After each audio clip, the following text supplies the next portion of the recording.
Hello everyone, my name's Colin and I'm the host of the Gallant Few Rangers podcast, and I'm coming to you after Rangers 3 draw away to Ross County. An absolute piss poor day at the office for Rangers. First half right through to the very last minute. Starting lineup was pretty much the same starting lineup that I predicted in our last podcast, with the exception of Cedric Itten. Uh, I would have liked to have seen Roof or Sakala there. I think Sakala was hard done by with no getting in ahead, and Itten done himself no favours again today. I think Itten will get a lot of the backlash today, but I don't think he's alone, and I don't think he was anywhere near a worse performer, but he's definitely not alone in taking the burden. Rangers go 1-0 up with a very well worked goal from new signing Diallo, and a brilliant assist to Joe Aribo. Both players I actually think were two of the more positives from today. Diallo looks as if he's got talent in abundance, and once he's settled, he should be a big player from us. And Joe Aribo today, especially with how his party played in that goal, just shows why he is the best player in Scotland right now. So it's so important that we've got them back, but. Rangers then just began to shite the bed.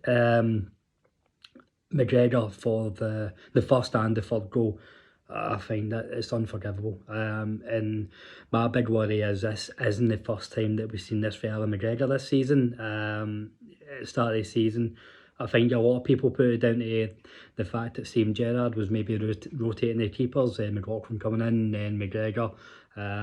But no, I think he still is our best goalkeeper, but he has to take his fair share of the blame, or more of his fair share of the blame. He absolutely gifted 2 goals. Dropping the ball for the first goal, and then for the third goal at close range, try to block the ball with his body when his two hands are free. Kind of defeats the purpose of the goalkeeper. Um, the the defence, it's more of what we've seen on Wednesday night against Livingston. We did speak about how shaky Goldson and Bassey looked, more on the ball and playing between each other, but the second goal, again, it was just a calamity of errors. Long ball from the Ross County goalkeeper. Goldson doesn't deal with the first. Well, he does. He doesn't win the ball to begin with.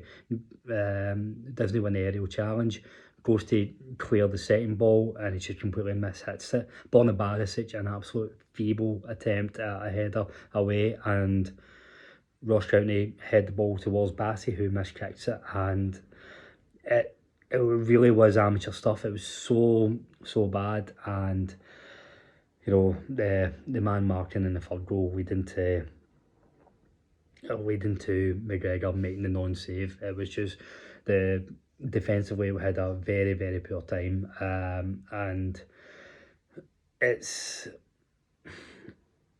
I might get a bit of backlash here, but we aren't as bad. We weren't as bad today as what it feels like out with the defence, because we've went away, we've come back, we went 1-0 up, came back from 2-1 down. Offensively, we were making chances. We took our goals very well. There was some players who were looking to step up when we did need them, but unfortunately that step up just wasn't enough when everybody else was below par.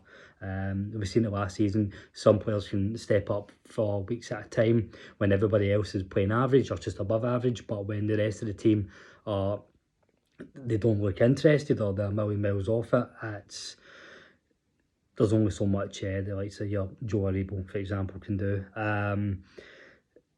I don't really know where I lie. Like, obviously this is a immediate reaction. I don't really know where I lie with this whole mentality or the tactics, and how much blame has to go on to Gio. What I will say is it does look as if the players, as soon as they go a goal up, they're happy to settle for that. I mean, I think if Rangers could, they would have held out for 86 minutes today after the first goal. I don't know if that's something coming from the manager or something this team's had they've developed this habit. What I would say is, regardless of the tactics, any tactics, what you play, it doesn't account for a goalkeeper dropping the ball, or a centre-half miskicking it, or Glenn Kamara misplacing the pass leading to the corner. There's no tactics in the world that can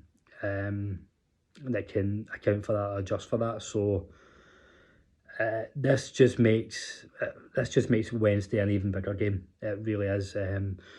If we win in 4 points, this is me assuming that Celtic are going to win tonight. If we go in 4 points clear, then the pressure's still on Celtic to catch us now. Rangers, it's a must win for Rangers right now in terms of keeping the momentum. In January, we went from 6 points down to potentially 1 point in the space of 3 games, and it's just really unacceptable. I'm not going to write off the season. I think this is probably where I'm glass half full. I think we're in a slump now, and how long this slump lasts will determine our position in May. I think we will get out of this slump, but we need to do it sooner rather than later.